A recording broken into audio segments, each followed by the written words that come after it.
প্ৰথম কথাটোৱে হ'ল যে যোৱাকালি যি 2.5 ঘণ্টা সংবাদমেলত মুখ্যমন্ত্ৰীয়ে দেশৰ আৰু ৰাজ্যৰ সাংবাদিকসকলক সম্বোধন কৰি তাৰ মূল কাৰণ হৈছে যোৱা 6 মাহত কংগ্ৰেছ দলৰ বৃদ্ধি পোৱা গতি। যোৱা 6 মাহত কংগ্ৰেছ দলে যিদৰে অসমৰ চুকে কোণে বুথৰ পৰা জিলা পৰ্যায়লৈকে নিজৰ সংগঠন সবল কৰিছে, আমাৰ কথাখিনি ৰাইজৰ ওচৰত লৈ যাবলৈ সক্ষম হৈছে আৰু বিভিন্ন ধৰণৰ ঘাত প্ৰতিঘাত নিয়চি ভয় ভাবুকি নিয়চি সাহসেৰে এই বৰ্তমান অভাৱ আমি যোৱাকালি প্ৰদ্যুৎ বৰদলৈ ডাঙৰীয়া কোৱাৰ দৰে তেওঁৰ ওচৰত এই SIT ৰিপৰ্ট আজিৰ পৰা 6 মাহ আগতে জমা হ'ল।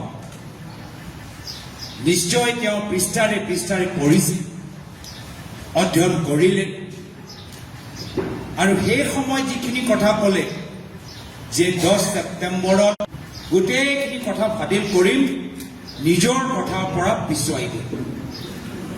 কিয় কি তেওঁ নিজে অধ্যয়ন কৰিলে আৰু দেখিলে যে যি অভিযোগ ট্ৰেইনিং ISI পাকিস্তানী এজেণ্ট যিমানবোৰ যে অভিযোগ তেওঁ ইমান দিনৰ পৰা উত্থাপন কৰি আছে, এটাও প্ৰমাণ তেওঁ SIT ৰিপৰ্টৰ ভিতৰত নিজে দেখা নাপালে,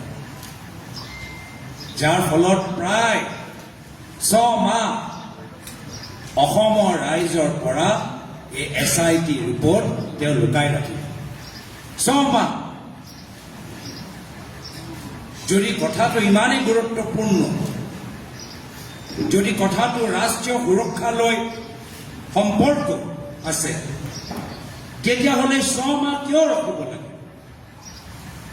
যদি ইমানেই ডাঙৰ কথা, যদি কেন্দ্ৰৰ চৰকাৰ আন্তঃৰাষ্ট্ৰীয় সন্থাৰ সহায় সহযোগ লাগে, তেতিয়া 6 মাহ এইখন ৰিপৰ্টৰ ওপৰত মুখ্যমন্ত্ৰীয়ে কিয় বহি আছে?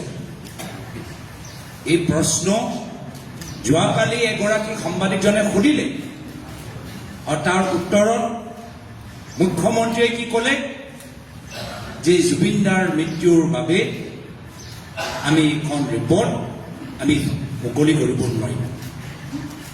তাতে সন্মুখতে আপোনালোকক মিছা কথা ক'লে,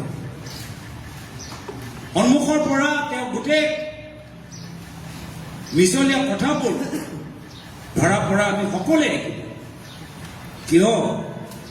যিহেতু ৰিপৰ্ট মুকলি কৰা তিথি আছিল 10 ছেপ্টেম্বৰ আৰু জুবিন দাৰ মৃত্যু কেন্দ্ৰৰ চৰকাৰক ৰেফাৰ। তাৰ কাৰণ হ'ল যে তেওঁ নিজেই দেখিলে যে এটাও অভিযোগৰ প্ৰমাণ তেওঁলোকৰ ওচৰত নাই।